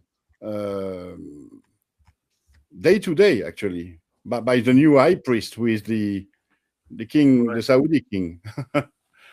Actually, maybe that's something that we could discuss at one point, because Jay Smith mentioned the whole thing about throwing the stones to the pillar of Satan, and that recently that has changed to 3, and they have the stories. So if we have these stories with the Kaaba as well, and our new friend has mentioned that even the foot of Ibrahim that he saw, they are different, is making me think that maybe the ones that we see now online is not the same that we had 30 years ago. So maybe we need to do a little bit of digging and show how they are reshaping the history in the last decades. Yeah, in 100 years, there's always going to have been 3 pillars to throw the stones at, if you think about it. Yeah. The next remodeling, we're going to add one more thing, next remodeling, inshallah. Okay. Yeah, they're going to have a disco ball inside the Kaaba. No, it's always been there. It has always had Wi-Fi inside it as well. Yeah, exactly. It reminds me of... Wi-Fi is too expensive. That's why they don't have Wi-Fi. It's too expensive. I was about to say that it reminds me of a video that David Wood did in his glorious times, maybe like 10 or 12 years ago, maybe more, where thanks to the magic of special effects, he put himself inside the Kaaba. Yeah, I've seen that one. Yeah, it was something to be seen. Anyhow, let's conclude this this slide about the pre-Muhammad Islamic narrative with this remark: God's religion fell into oblivion, and Mecca became the holy city of Arabian polytheism. And you see this, it is exactly the what I was telling you about. We see this pattern of someone building the first sanctuary, then it falls into oblivion, and then another one comes to the same place, he rebuilds it, and it falls again into oblivion. And I think it relates to the Jewish tradition. The Jewish tradition tells us about Adam going to Jerusalem, thereafter Abraham, thereafter David, Solomon, and so on. But the Jewish tradition has an explanation as to why Abraham had to go there or David had to go there. But there is no explanation within the Islamic narrative as to why God's religion fell into oblivion after Adam. And again, it fell into oblivion after Abraham. Why wasn't it kept? Actually, and I haven't found any answer within the Islamic narrative. The only answer I can fathom is that the Islamic narrative was copied from this Jewish pattern, but without the explanation, because they could not copy everything. Yeah, brother, notice the difference between the tabernacle tent or Solomon temple later. Obviously, we know David could not build the temple because he had bloody hand, and the Lord chose his son Solomon, which means peace, as his name is, actually means to build the temple. As a fact, in the Holy of Holiness, there was the Ark of the Covenant. Even when it used to be outside, as you travel, you could not touch it by your hand. That is how holy it is. We know one incident when the Ark of the Covenant seemed to be, was taken by, carried on a cart with 2 cows, and it was about to lean, it's about to fall, and a man with sincere heart reached out to put his hand on it to stop it from falling. And the Lord said that he struck him dead on the spot. In the Holy of Holiness, in the Temple of Solomon, not anybody can go inside anytime. And Muhammad made so many errors in the narratives of the Quran about, you know, Mary, when she was a baby, she used to live there. And by the way, he miraculously, Muhammad put a window. Literally, he put a window in the mihrab. And actually, David also saw the golden bird flying in and out of that window while he was waiting for the test of Allah to make him a great man like Abraham was, or like other people before him. So anyway, and Moses. So windows, there's no windows. That's an error. Zechariah will be able to go up into the Holy of Holies on the ladder from outside to look at Mary, to check on her. That's not true. Nobody can go inside the Holy of Holies except the high priest once a year, and in the specific day, which is the day of Yom Kippur.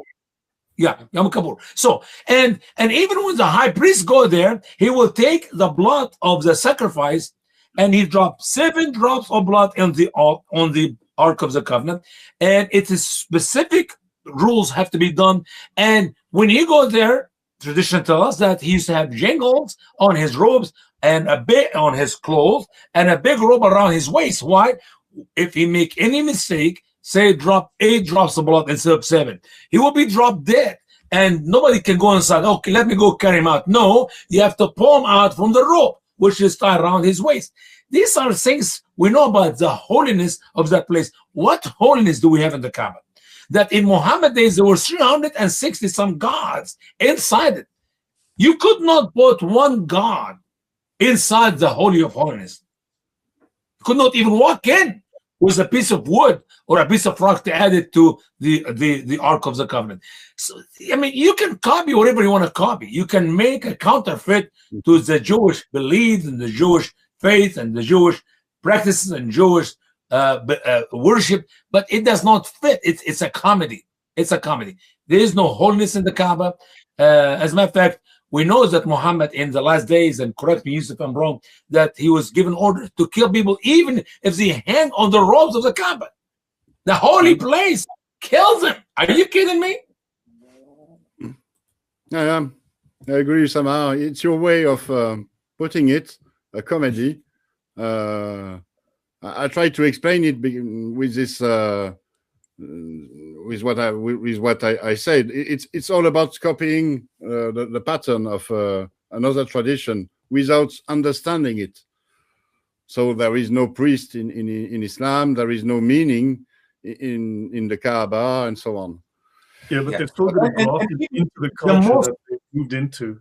They have to graft it into this Southern Arabian culture. It's not, so you've transplanted a tradition into a vacuum where you've got a tabula rasa, you've got a clean slate, but you have to graft it into this culture that already exists. Because if you look at the Yemeni culture, it was at one point one of the 3 or 4 biggest empires on earth. It was highly it was highly sophisticated. It rivaled the Greek and Roman empires for sophistication. There were traders. They had language. There was more writing in Arabia before Muhammad than after Muhammad. Sure. Don't forget the counterfeit does not work. Why? Because in the Bible, the reason for the existing of the Holy of Holiness and the reason for existence of the sacrifice is very clear. The wages of sin is death, but the gift of God is eternal life. In the Old Testament, they offer sacrifice, and by the blood of the sacrifices, they used to receive covering for their sin, all the way from Adam until Christ. In Christ, we receive forgiveness for our sin. You cannot tell me you can replace that with a counterfeit of kissing a rock. Kissing, the Bible did not say the wages of sin is kissing a rock. And you can kiss it for grandpa or grandma who passed away, and somehow they will receive forgiveness of their sin, one person at a time. This is a comedy. There is no place to kiss. There is no item to kiss. There's no place to visit to receive forgiveness of sin except the cross. Not because we have Jesus on the cross, but because of the Savior who came, died on the cross, and he was buried, and he rose again on the third day. And because of what Jesus did, we can receive forgiveness of sin. Kissing the black stone, hugging the black stone, whatever you do with the black stone will not give you any forgiveness of any sin, period. So it is a counterfeit, and it is ridiculous. Does not make any sense. All right. Shall we go on with the presentation? Yeah, let's go on. I want to pinpoint now the ways that the Islamic narrative tries to interpret the Quran regarding Muhammad, because what we saw about the standing place of Abraham and the temple and so on, it was all about pre-Muhammad Islamic narrative. But the Islamic narrative tries to interpret the Quran also with Muhammad stories about Mecca, and the one of its interpretation is that Mecca is the place that supposedly Muhammad asks his follower to pray towards in its direction. There is this verse, famous verse, 144 in Surah 2. We have certainly seen the turning of your face toward the heaven. We will surely turn you to a Qibla, with which you will be pleased. So turn your face toward Al-Masjid Al-Haram. And this expression, Al-Masjid Al-Haram, this is the first time we are seeing it tonight. It's supposed to be Masjid Al-Haram, so the place of prostration that is sacred. It's supposed to be the same place as the standing place of Abraham, the house, and so on. It's supposed to be the sanctuary in Mecca, the Kaaba. And so the Islamic narrative interprets it as Muhammad being asked by God to ask his follower to change the Qibla, the prayer direction. And by the way, Qibla, we will see it in a bit. Qibla, it can mean direction of prayer, but literally it has to do with the tradition, what was before. So we we can interpret the Qibla as being we give you a new tradition. Mecca is also the city that is supposedly, according to the Islamic narrative, lecture reading of the Quran, it is a city that has to be reconquered by Muhammad and the first Muslims. And there supposedly there are some descriptions within the Quran of this endeavor, of this reconquest, of attempts to reconquer the Mecca. What do you guys think of Roxy's comment? She says, Christ, the rock who takes away our sins. So Islam had to have a counterfeit rock. Well, if you think in terms of maybe the rock of ages, it makes sense.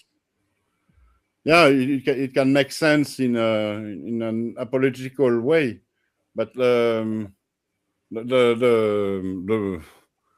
rock of Islam, the black stone, is not a rock anymore. It never was a rock, actually. I think the black stone, it's something like 8 or 12 shards of the original stone that was shattered. We don't know when exactly, and they have been put together with a resin, a black resin. So it's not a stone, actually. If you look closely into it, you see that it's a sort of sphere of resin, and you have shards of the original stone, supposedly, in it. So it's not even a stone that they are kissing and worshipping. It's resin, black tar. Yeah, and millions of people go there every year to kiss that so that their sins will be forgiven. This is not a scam. Yeah. Yeah, kissing a stone is not paganism. It's not pagan either. Don't get that wrong. Okay. Anyway, what I wanted to say here, what I wanted to pinpoint, is that there are some description of an attempt to reconquer a city and its temple within the Quran, and it's interpreted as referring to Mecca, especially because of the verse 24 in Surah 48, where there is this expression "Bibatni Mecca," which is the only occurrence of the word Mecca, and it's understood within the Islamic narrative as referring to Mecca, and it gives its name to the city. But we will see that we can understand this expression differently. In the heart of Mecca, Bibatni Mecca, it can also be understood as in the heart of battle, in the heart of anger. But we will discuss this afterwards. What's also interesting is that within this text, within the Quran, we have also mention of the Masjid al-Haram having been reconquered.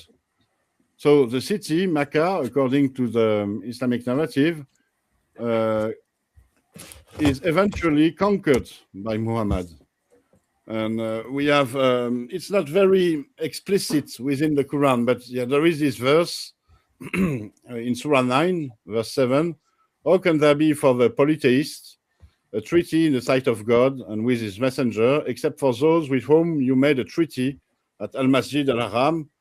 So supposedly Al-Masjid al-Haram is the Kaaba, it's in Mecca. And we see here that the Islamic narrative takes advantage of the Quran, uses it in order to develop a Muhammad narrative with this prayer direction and with this attempt to take Mecca, and finally his achievement. He finally achieved, he conquered Mecca, and he made a treaty with the polytheist who supposedly ruled Mecca at the time. And and for the Muslim, it is proof of the existence of Mecca, the existence of the prophets, and the sacred history.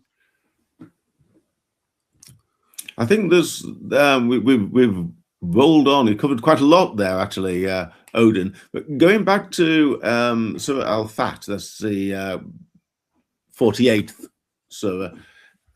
It's the only reference to Mecca in the Quran, but there's no indication there that this is the special place, that this is the place he's fighting after, this is the holy place, the place where Abraham was and built there's none of that.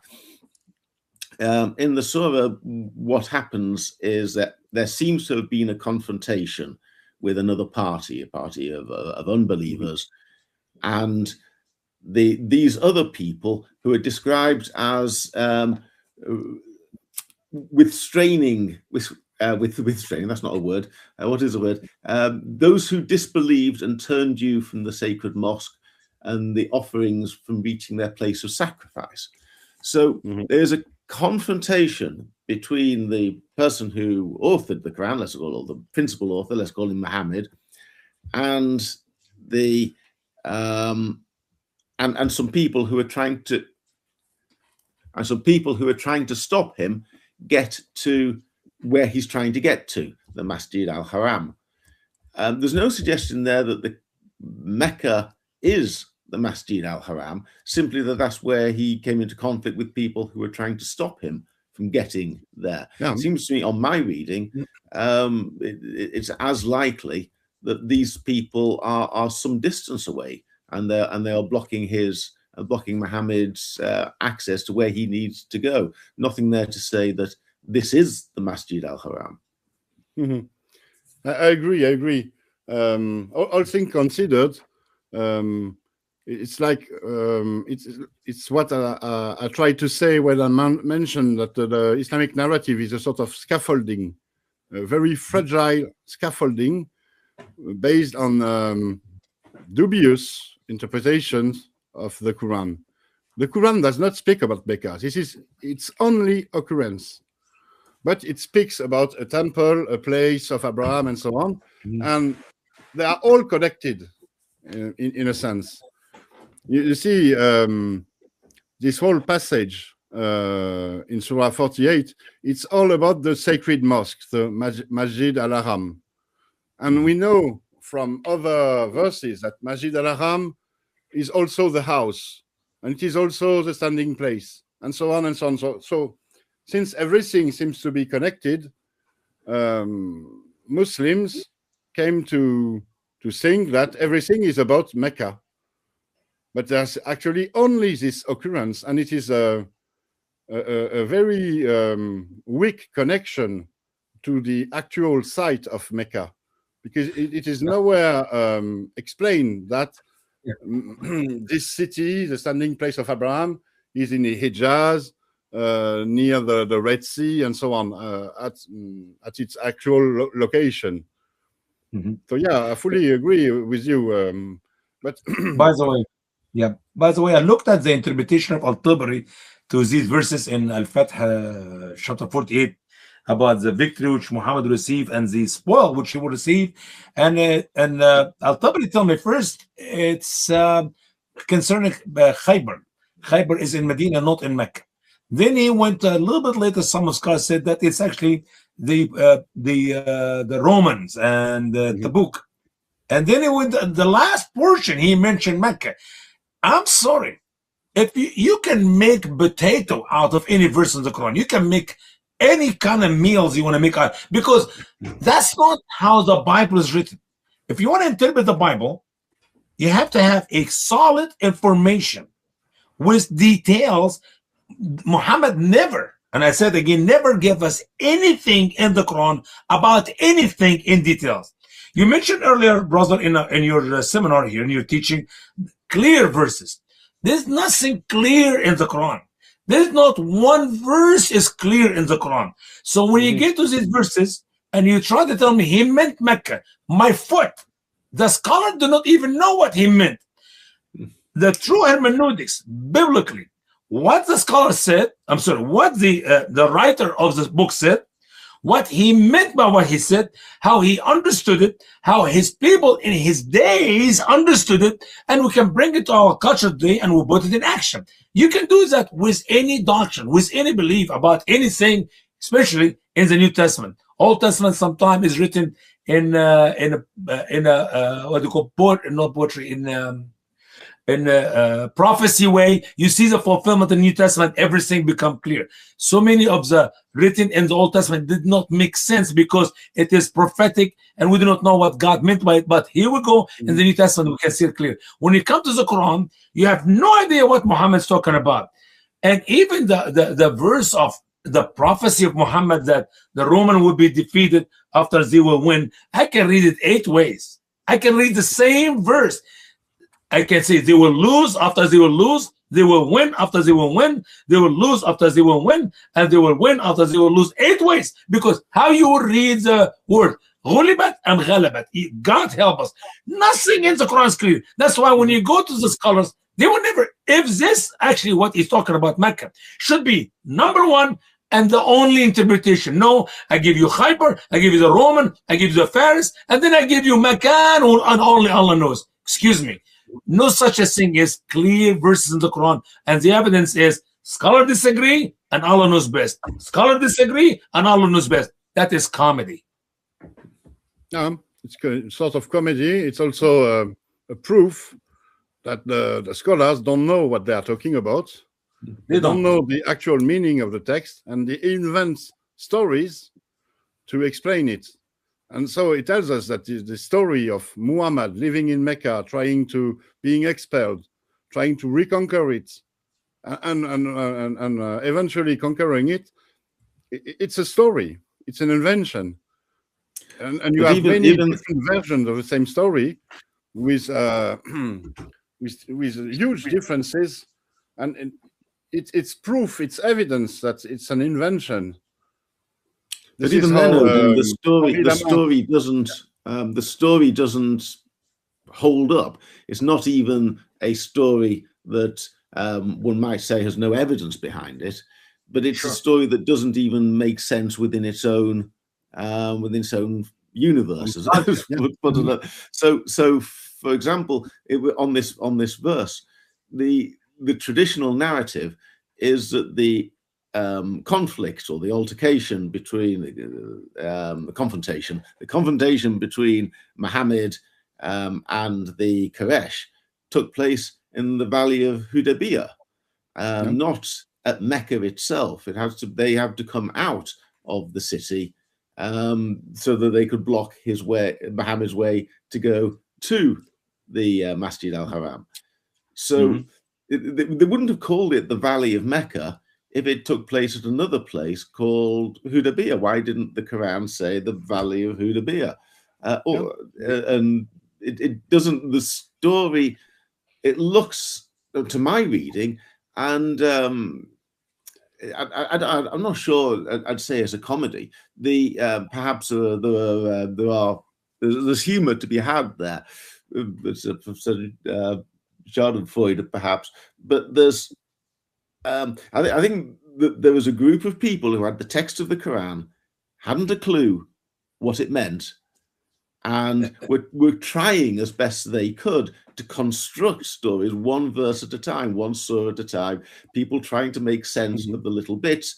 And then 120 years later, Ibn Ishaq is given the task of trying to rationalize it all.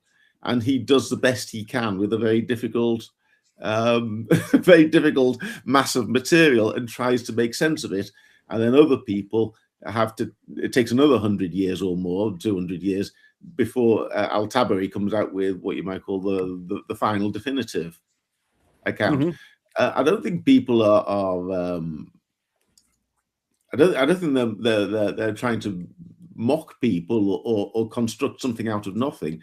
I think it started off with people trying to explain the Quran, and then somebody else trying to explain the explanation, and then somebody else trying to explain that, and somehow the process has come out with the rather garbled and unsatisfactory narrative that we have at the moment. I'd hesitate to call anybody on the route a liar.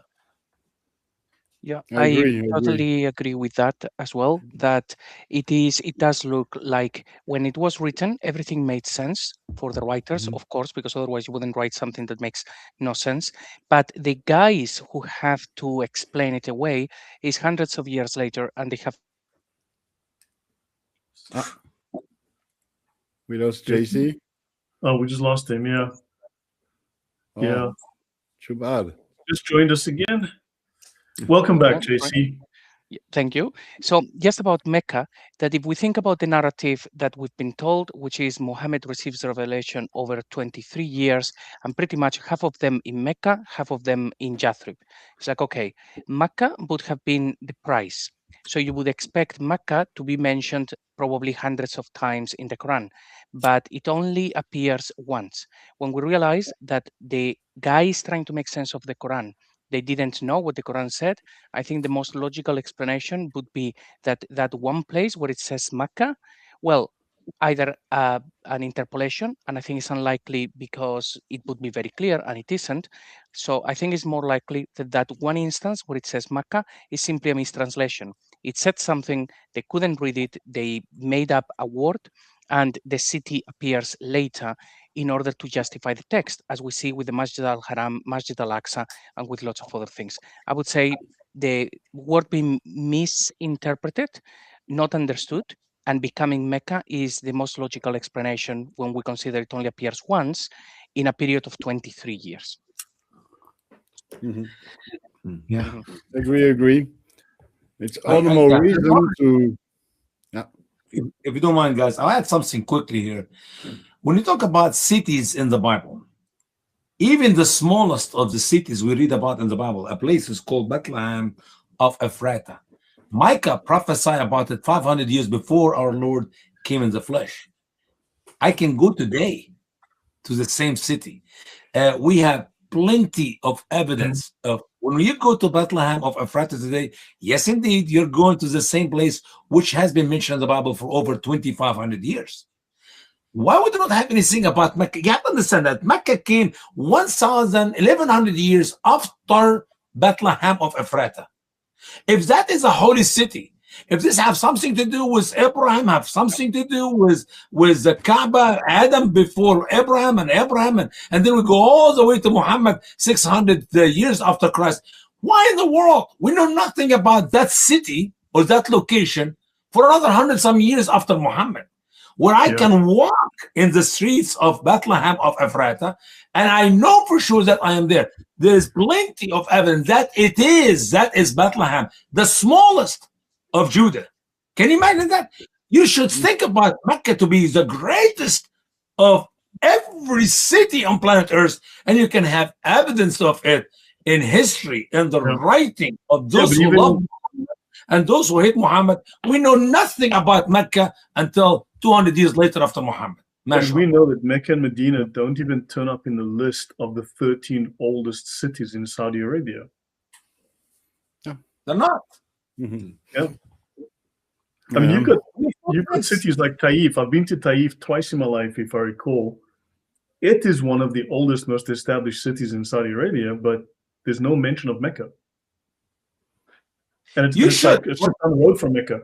Exactly, Lloyd. You should have at least some Arab scholars, or if there was any, of course there are none there, some Jewish historians, some Roman historians, some Coptic historians. Somebody should let us know something about that city. Nothing. Yeah. I mean, they will speak about, there's Pliny the Younger or something. They will speak of one of these coveted, we've discussed it before.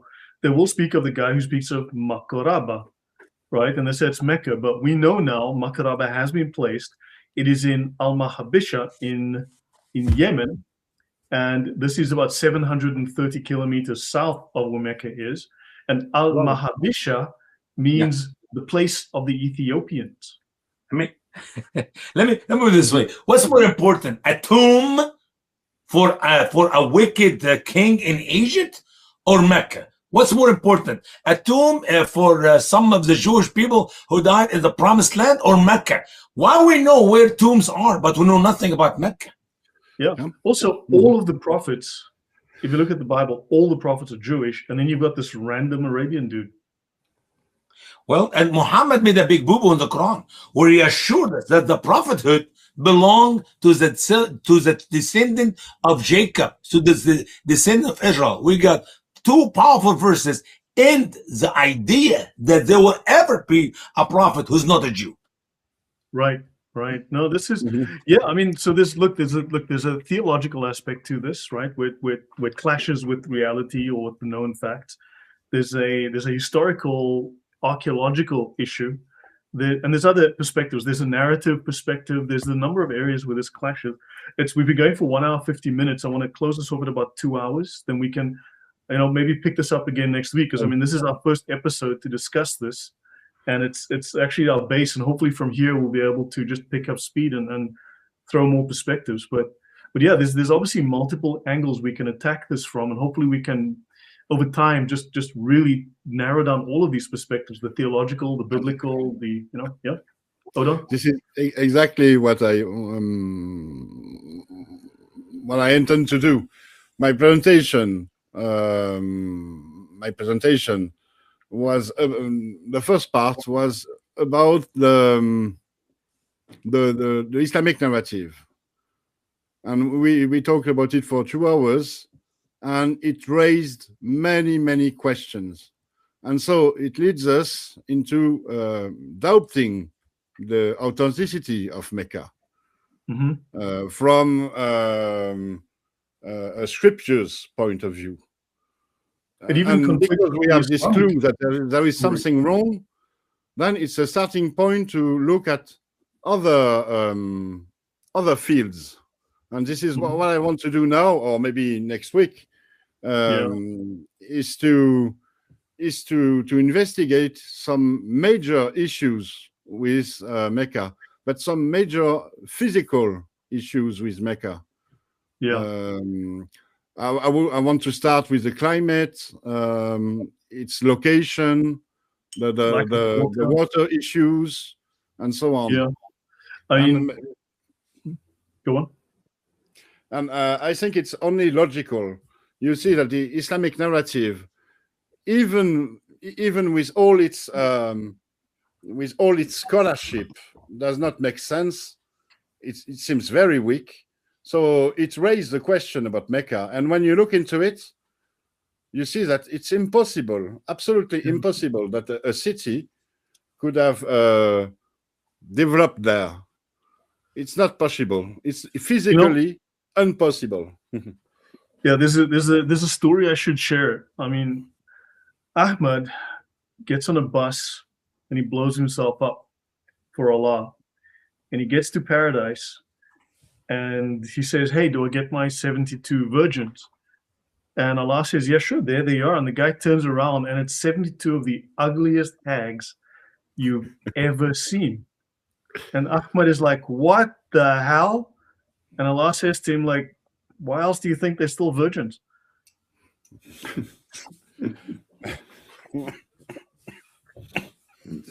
So, okay, thank you, Lloyd. It's a true story. It's a true story, of course. No, I mean, look, for me, the fact that the Bible is an archaeological guide, it either inspires archaeological digs and finds, or it explains them, right? Yeah. It is used literally to decide where to find things, where to dig.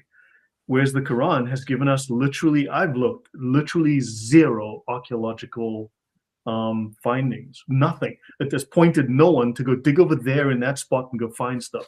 Literally zero. And Brother Lloyd, so far we only digged around 5% of the land of Israel. Thousands and thousands of archaeological evidence.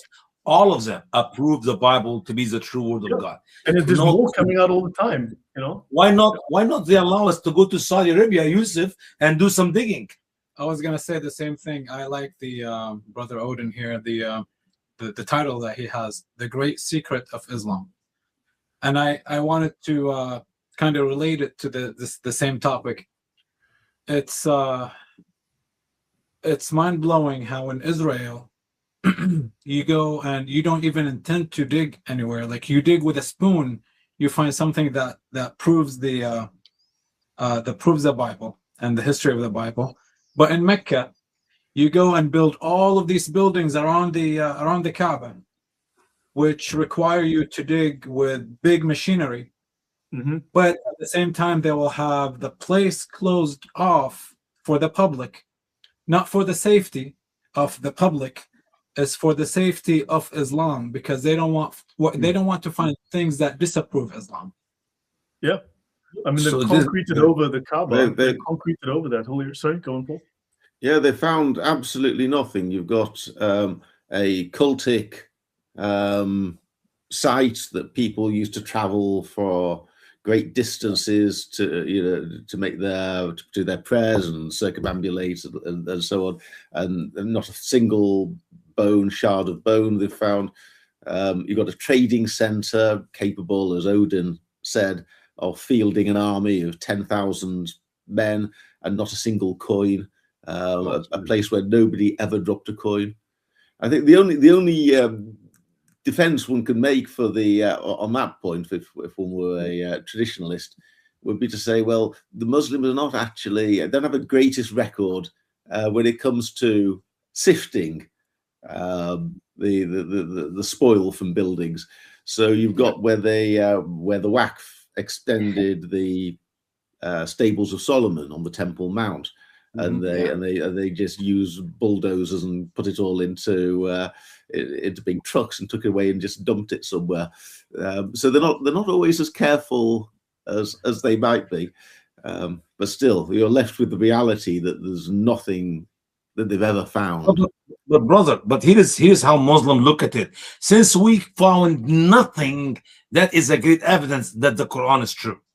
For example, you read the story. I'm not joking.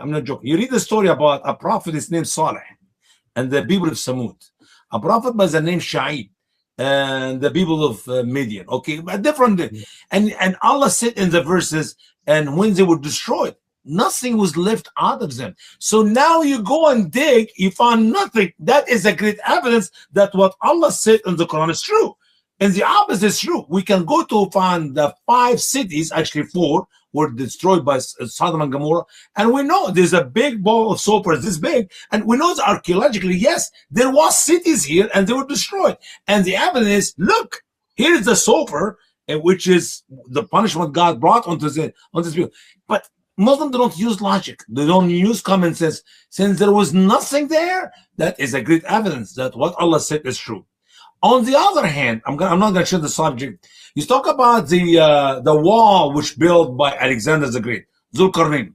It's built out of blocks of iron covered with brass or copper. Okay, and Allah said in the Quran that no one will touch it. Nobody can dig a hole in it, and Allah will destroy it in the day of judgment. Good. That means it still exists today. Yes. Where? Yeah. Where? Good Right. question. Yeah. But you see, Usama, the thing is, okay, you look for artifacts and archaeology in Mecca, you find nothing. But if you look for Mecca in the Quran, you find something. And what you find is not Mecca, you find Jerusalem. So we have positive evidence that Mecca did not exist. Mm-hmm. You see, it's very hard to prove that something did not exist. But with the Jerusalem thesis, we have evidence that it's not about Mecca, but Jerusalem. I see your So point. we have evidence. We have found something. Yeah. Yeah. And we will Namely, a bit. that the city described in the Quran is something else.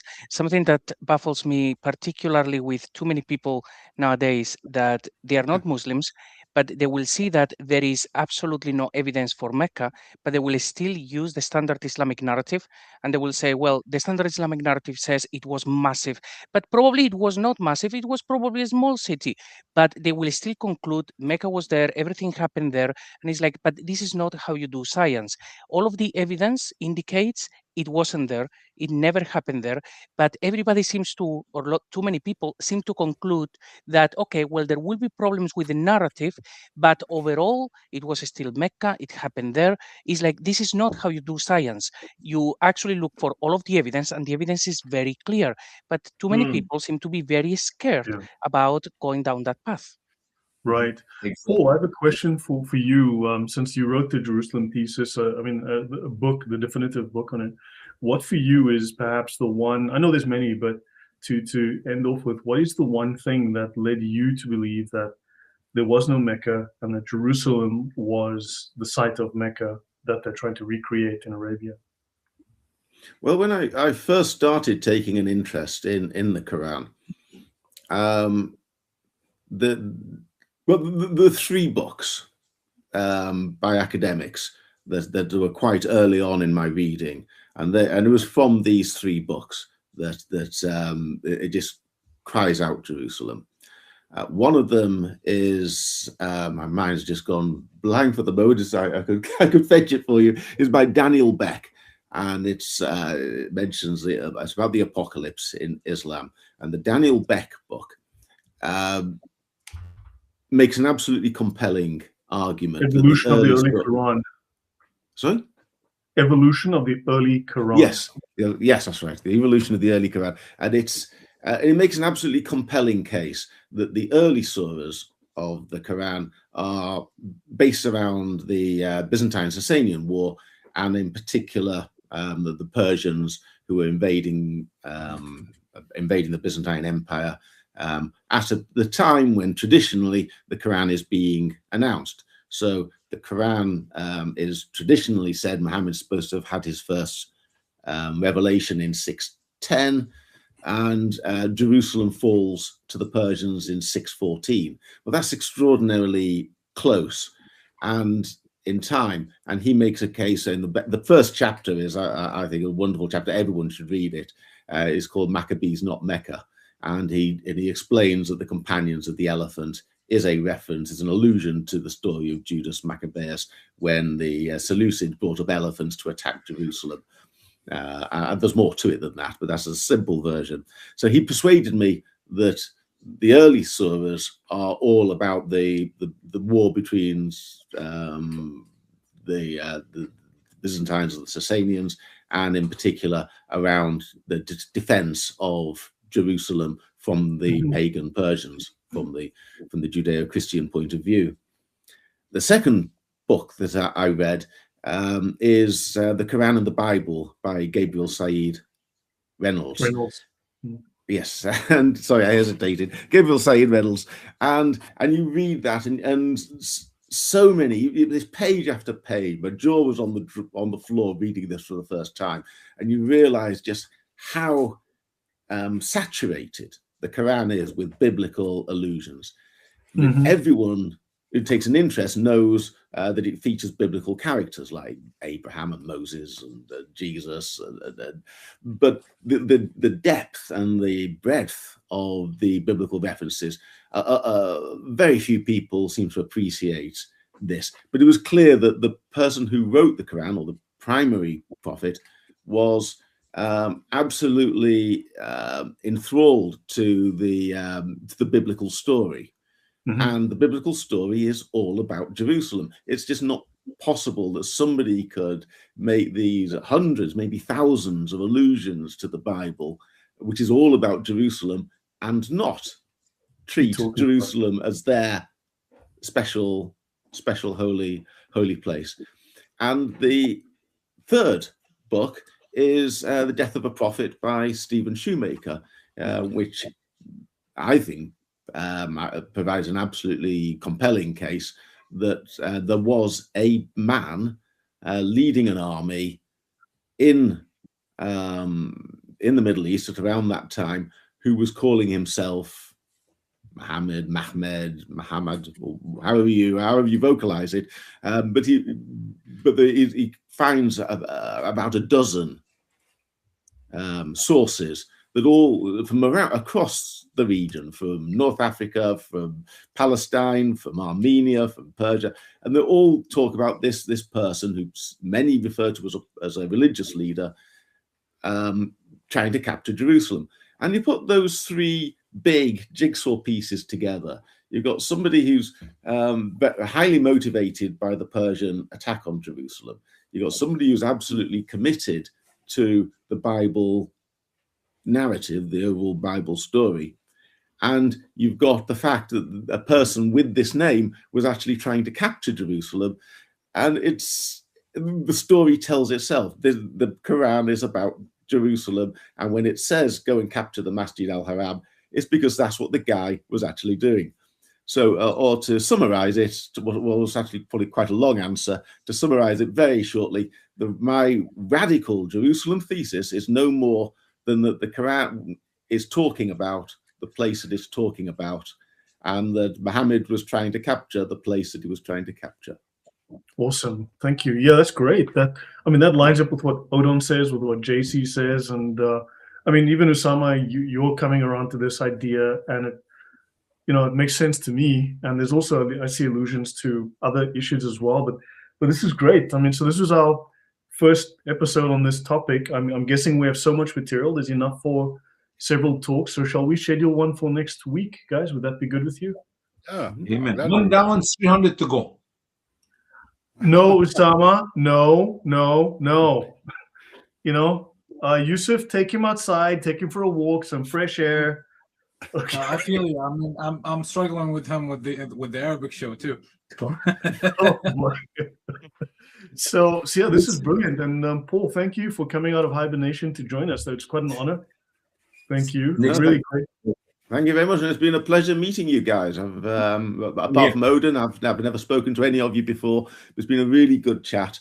I very much like what we were talking about, particularly this idea of finding the answer, finding this, applying the historical method, taking the polemics and the nonsense out of it, and then drilling down and finding what actually happened. That's what interests me, and it's always great to talk to other kindred spirits, casting a light into the mystery. Yeah. Kalam El sent apologies. He was delayed at work, so he got home late. So hopefully next week we shall see. But okay, so then same time next week. And Odon, thank you. Always an honor. Always a pleasure. JC, of course. Usama, I see you way too often,